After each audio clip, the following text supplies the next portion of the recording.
Hukiya an Ibnu Umar radhiyallahu an, dihikayatkan dari Ibnu Umar radhiyallahu an, anak laki-lakinya Umar bin Khattab, wa Urwah bin Zubair, dan Urwah bin Zubair, wa jama'atin, dan kelompok sahabat yang lain radhiyallahu ta'ala anhum, min annahum, sesungguhnya mereka, kharaju, keluar dari rumah, yaumal id, di hari id, ilal musalla, menuju tempat sholat. Tempat sholat maksud adalah di tanah lapang. Faja'alu yadhkurunallaha ta'ala, maka mereka berzikir kepada Allah. Faqala ba'duhum, berkata sebagian sahabat, amma qala Allahu ta'ala yadhkurunallaha qiyaman wa qu'udan, bagaimana dengan firman Allah ta'ala, mereka berzikir kepada Allah qiyaman, sambil berdiri, wa qu'udan, dan sambil duduk. Faqamu,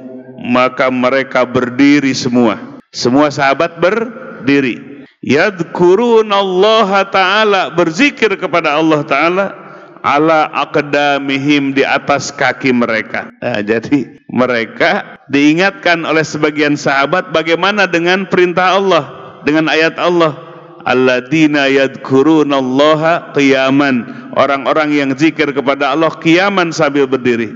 Maka para sahabat berdiri semua dan berzikir kepada Allah. Ala anna muradahum, karena sesungguhnya maksud mereka berzikir berdiri, bizalika at-tabarruk, sebagai bentuk berkah, mengambil berkah, binau'in muwafaqatin lil ayah bi domni fardin min aprodi madluliha, mengambil tabarruk dengan mengikuti ayat Allah yang mengandung di dalamnya madlul, apa yang ditunjukkan dalam ayat itu, zikir sambil berdiri. Ini hadisnya. Jadi kalau orang lihat, kenapa itu zikir sambil berdiri? Jadi ayat Qur'annya jelas, hadisnya jelas. Jadi diriwayatkan dari Ibnu Umar, dari Urwah bin Zubair, dan jamaah atau kelompok sahabat yang lainnya.